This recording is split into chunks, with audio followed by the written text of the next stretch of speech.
Science میں اور قرآن میں ویسے تو خیر کوئی تفاوت نہیں ہے، اور اکثر جو قرآن نے جو حقائق پہلے بیان کیے ہیں سائنس ابھی ان کی تائید کر رہی ہے، لیکن ایک تفاوت یا فرق بڑا واضح ہے جو مجھے اکثر کھٹکتا رہتا ہے کہ اس کی اگر آپ توضیح کر سکیں تو سائنس کے حساب سے، اور میں چونکہ دماغ کا ڈاکٹر ہوں اس لیے، اور آپ بھی ڈاکٹر ہیں، آپ بھی جانتے ہیں کہ اچھائی برائی، انسان کا نفس، انسان کی فکر، انسان کی جو مختلف اس کی جبلتیں ہیں اور ہر چیز جو ہیں وہ سب کچھ دماغ میں ہی ہے، اور اس کی فکر، اس کی سوچ، اس کی نفرت، اس کی اچھائی، ہر چیز جو سب چیزیں جو ہے دماغ میں ہی ہیں، اور یہ سائنس نے بڑی اچھی طرح واضح کر دی ہے، اس میں اب کوئی شک کی گنجائش نہیں رہے گی۔ لیکن اس کے برعکس مذہب جو ہے وہ قلب کے اوپر توجہ دیتا ہے اور ہر طرف قلب کا ذکر کیا جاتا ہے، تو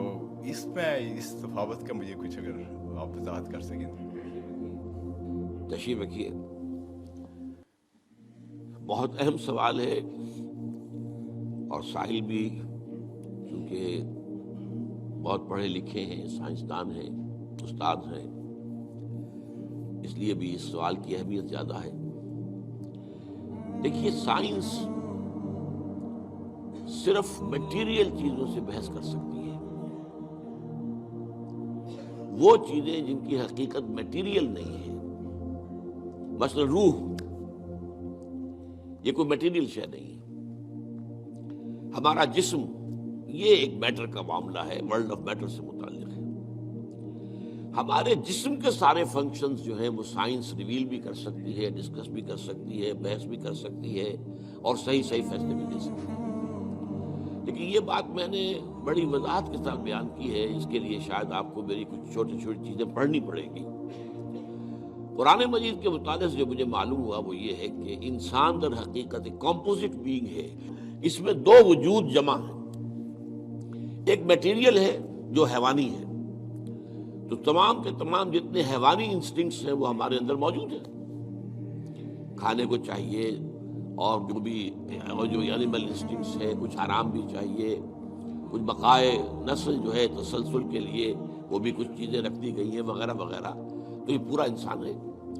لیکن انسان نرا حیوان نہیں ہے، انسان کی ایک حقیقت جو ہے وہ روحانی ہے، اس کا تعلق ورلڈ آف میٹر کے ساتھ نہیں ہے، اور وہ در حقیقت میٹیریل سائنسز کی جو دریافت ہے اور اس کی جو بھی ریسرچ ہے اس کے فیلڈ میں آتا ہی نہیں۔ وہ روح کا مرکز در حقیقت قلب ہے، یہ روح ہے در حقیقت، اور یہ کمپلیٹ پرسنالٹی ہے ان اٹ سیلف، انویزیبل ہے، دیکھی نہیں جا سکتی، لیکن یہ ہے کہ یہ در حقیقت، اور اس کی تخلیق ہمارے ان جسموں کی تخلیق سے بہت پہلے ہوئی تھی، بہت پہلے، یعنی جس کو کہ یہ کہتے ہیں بگ بینگ، بگ بینگ سے میٹر اور میٹیریل یونیورس جو ہے اس کا آغاز ہوا ہے۔ پرائر ٹو دیٹ فرشتے اور ارواح انسانیہ اس سے پہلے پیدا کیے گئے، اور وہ نور سے پیدا کیے۔ انہی دنوں میں نے حدیث کے درس کے ضمن میں بھی اس کی تفصیل بیان کی، حدیث نمبر 4 جو 40 نووی میں ہے۔ تو یہ روح اور حیوان میں جسم کا اور اس کے ساتھ جان بھی، حیوان تب بنتا ہے جبکہ وہ انسان، وہ جو اس کا جسم اور جان دونوں نے سمجھے۔ عام مغالطہ ہمارے ہاں یہ ہے کہ یہ روح کے معنی ہے جان، نہیں، جان تو کتے میں بھی ہے، بلے میں بھی ہے، جان تو گھاس کا جو لگا ہوا ہے پتا، اگر وہ کٹا ہوا نہیں ہے اپنی جڑ سے تو اس میں بھی جان ہے۔ تو جان تو آپ کو معلوم ہے ہر شے کے اندر موجود ہے، اور یہ جو حدیث میں آتا ہے کہ جب رحم مادر میں امبریو جو ہے 120 دن کا ہوتا ہے تب اس میں روح پھونکی جاتی ہے، یعنی اس سے پہلے جو ہے 120 دن تو کیا وہ بے جان تھا؟ اب ظاہر بات ہے ڈاکٹر صاحب سے بڑھ کر کون جانے گا اس کو کہ وہ تو جو سپرمیٹوزوون تھا وہ بھی جاندار تھا، جو اووم آیا تھا ماں کا فیلوپین ٹیوب کے اندر وہ بھی جاندار تھا، دونوں کے ملاپ سے زائگوٹ بنا وہ بھی جاندار ہے،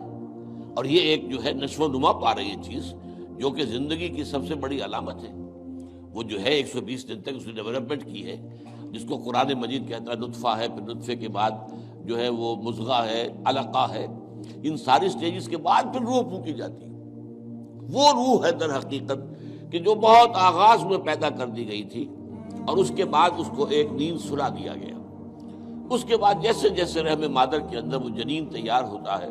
تو 120 دن کے بعد اس کی روح جو وہاں موجود ہے پہلے سے، پرائر ایگزسٹنس اس کی ہے، وہ لا کر اس میں پھونک دی جاتی ہے۔ یہ اصل میں حصہ دین کی حکمت کا ایسا ہے جو آج کل عام طور پر بالکل نگاہوں سے اوجھل ہو گیا۔ عام طور پر تو ہمارے اچھے اچھے علماء اور جدید مفکرین خاص طور پر روح کے علیحدہ وجود ہی کے قائل نہیں ہیں۔ اب یہ روح کا اگر علیحدہ وجود نہیں ہے تو آپ دیکھیے سورہ اعراف کے اندر فرمایا کہ تم سب نے ہم سے عہد کیا تھا الستو بربکم قالوا بلا، وہ کون تھے سب؟ ظاہر بات ہے اس وقت تک تو ابھی تمام انسان تو ایک وقت میں جمع نہیں ہو سکتے تھے، وہ تو یہ کہ عین اس وقت جبکہ وہ ارواح کے عالم کے اندر پیدائش ہوئی ہے سب کے سب موجود تھے، حضرت آدم کی روح سے لے کر اور آخری آدمی جو انسان دنیا میں آئے گا اس کی روح، یہ سب موجود تھے، اور ان سے سوال ہوا الستو بربکم، اور جواب ہوا قالوا بلا۔ اور پھر ایک دن آئے گا قیامت کے دن، پھر تمام نوع انسانی پھر جمع ہوگی اللہ کے حضور میں، اور اللہ فرمائے گا، سورہ کہف کے الفاظ ہیں لقد جئتمونا کما خلقناکم اول مرہ، آ گئے ہو نا ہمارے پاس جیسے کہ ہم نے تمہیں پہلی مرتبہ پیدا کیا تھا۔ اب یہ پہلی مرتبہ کی پیدائش وہ ہے جو عالم ارواح میں ہوئی ہے، دوسری مرتبہ کی پیدائش وہ ہے جو اس عالم مادی کے اندر، یہ جو مٹیریل ورلڈ کے اندر پیدا ہوئی ہے۔ میری پیدائش 76 برس پہلے ہوئی ہے، اس سے پہلے میرے اس جسم کا وجود کوئی نہیں تھا، میری روح موجود تھی، اگرچہ وہ ایک جگہ پر اللہ تعالیٰ کے ہاں ایک کسی سٹور کے اندر تھی لیکن موجود تھی۔ تو دل اصل میں مرکز ہے روح کا، اور روح ایک کمپلیٹ انڈیپینڈنٹ پرسنالٹی ہے، اس کا تعقل بھی ہے، یہ دیکھتی بھی ہے، بغیر ان آنکھوں کے دیکھتی ہے، روح براہ راست دیکھتی ہے، روح جو ہے وہ براہ راست سنتی ہے۔ اور آج ہمارے ہاں ڈاکٹر صاحب بھی اس کی تائید کریں گے، جو ایکسٹرا سینسری پرسیپشن کا تصور آیا وہ کہاں سے آیا؟ ہم تو جانتے تھے کہ 5 ہی حواس خمسہ ہیں، انہی سے انسان جو ہے پرسیپشن ہوتی ہے، تو یا تو بصارت ہے یا سماعت ہے یا ٹچ ہے یا اسمیل ہے، یہی ٹیسٹ ہے، یہی حواس خمسہ ہمیشہ سے چلے آ رہے ہیں۔ یہ ایکسٹرا سینسری پرسیپشن کہاں سے آیا؟ تو معلوم ہوا کہ اب تسلیم کیا جا رہا ہے کہ کچھ ہیں صحیح چینلز دوسرے بھی جو انویزیبل چینلز ہیں، اور ان کا تعلق جو ہے وہ دل کے ساتھ ہے، اور دل جو ہے وہ در حقیقت وہ ہے مقام روح کا۔ تو یہ روح اور جسم یا حیوان مل کر انسان بنتے ہیں۔